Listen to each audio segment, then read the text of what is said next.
An action platformer with RPG elements, a retro look, and a mature rating? Yeah, you need to take a look at this game.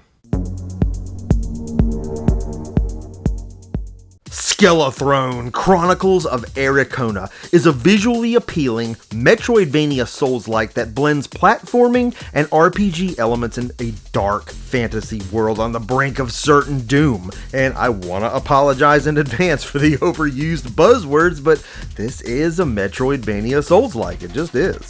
SKELETHRONE offers two options, okay? Exploring mode, which allows exploration with no hints, I went that route, and Journey, which displays corresponding hints on the map. Then, and this is what got me, you have to select between original and special modes. Special modes omitting the brutality and nudity from the game.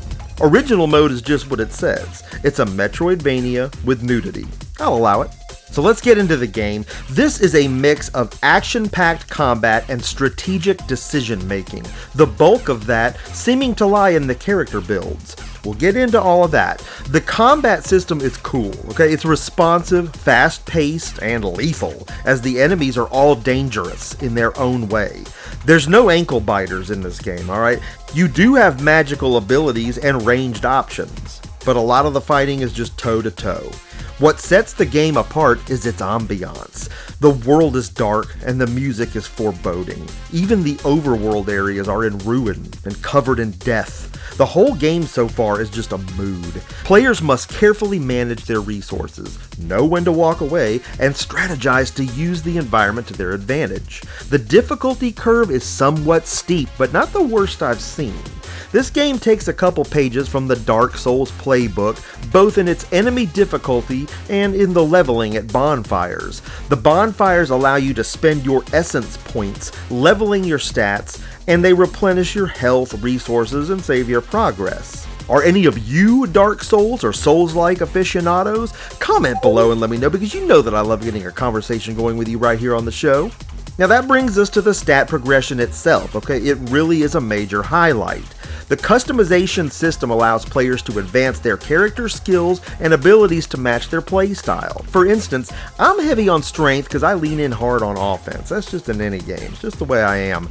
This game offers plenty of options to experiment with, but I do detect a slight scent of linearity in that specific stats must advance to use weapon upgrades you will find at the same points in the game every time.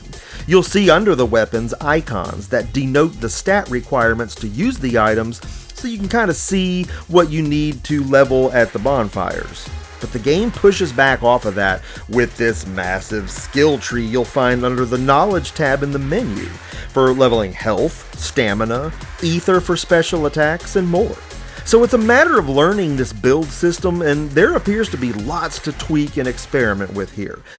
You level these stats with essence shards that you find in your travels, which are basically stones for this big infinity gauntlet with extra fingers. The story is told through in-game dialogue that's far from Shakespearean, but it gets the job done. It's sized about right for the game like this. I will say, each location in the game, from the haunted forests to the stinky doo-doo-y swamp, they all do a good job of encouraging exploration and adding depth to the experience with branching paths and areas that become accessible as gameplay progresses, giving you reasons to revisit certain areas. The bonfires offer a fast travel option, which streamlines this experience. The art direction is dark and moody, perfectly capturing the grim tone of the game's story.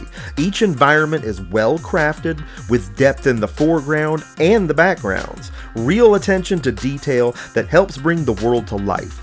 The boss designs are equally impressive, instilling an instant sense of real danger. Your earned essence points always being on the line, and the uneasiness from the constant far-from-home vibes all fit seamlessly into the game's eerie aesthetic. The sound design and music also deserve some praise. The soundtrack is haunting and atmospheric, enhancing the sense of tension and foreboding that permeates the game. It's all downtrodden, and it infuses the immersion with a real sense of hopelessness, a tone that's not always easy to set in games. I always thought that Minecraft did a good job of that too. I mean, if I'm that far down in a hole, that far underground, in that much danger, then the music should certainly match the level of that danger. So yeah, I'm digging this. While SKELETHRONE Chronicles of Ericona brings a lot of cool stuff to the table, it's not perfect. The game's difficulty may be off-putting for some players, particularly those who prefer a more casual experience, but if you're a Souls, Bloodborne kind of player, then you're going to dive right in. Some players might also find the game's systems overwhelming at first, as the tutorial does a somewhat inadequate job of explaining everything. Cryptic controls too, as far as the item switching and usage. I ain't gonna lie to you, I'm not gonna tell you I haven't Googled some things, and I actually didn't find all the answers I needed. For instance, for the life of me, I can't figure out how to shoot an arrow, right? I have a bow, I've got the stats necessary to use it, I've checked all that, but there's no button or combination of buttons, sticks, triggers, anything that allow me to do anything other than just draw the bow. This is where it starts getting a little crazy for me.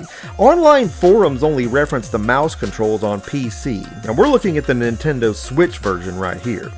I can overlook all that because I know I'll figure it all out eventually. Some of the things I didn't initially know, I have felt my way around, and the experience is still moving right along. I'm having fun. Now, I'm also a little disappointed there's no real true loot system. There are items you're going to find, and you will use them. And there can obviously be combinations of these, but we're not talking anything as random or robust as, say, a Diablo loot system. Random loot would have pushed this game over the edge of massive coolness. Still though, the game seems large, and I'm hooked on the exploration alone. And then there's the nudity warning, right? Well, for some, that's not so much a warning, but a promise. I mean, who's gonna get nude? I mean, my bet so far is on Country Girl. She looks like she might be into that. My man SKELETHRONE, he's out here logging on to farmersonly.com. But seriously, so far I don't see anything. Maybe there's a big surprise awaiting our bony hero on down the line. I don't know. The game seems large, and it seems like I've been playing a while, and that I've gotten into a lot of different areas, but it also feels like I've just barely scratched the surface. All in all, so far, I gotta say I like this game. It is fun. Again, the things I've been confused on, I have figured out through trial and error, and it's the exploration, right? It's so dangerous in all the areas. The enemies can grab a hold of you, rip you to shreds. Again, there's no ankle biters. They can all 3-hit, 2-hit, 1-hit kill you, and you've got to be ready. You've got to be in tune with all your combat options to make sure you do an equal amount of offense and defense to keep yourself from getting ripped a new one. SKELETHRONE Chronicles of Ericona is available on all platforms for $14.99, so it won't cost you much to dive right in, and you can play it on the go. Again, this is the Nintendo Switch version you're looking at right here. Comment below and let me know what you think about this game so far, and if you want to jump right into another review of a game I'm sure you haven't played, click right here and keep the action going right now. If you enjoyed this video, please drop a like, it helps more than you know, and subscribe to the Emceemur Show if you have not already done so. I'll see you in the next video.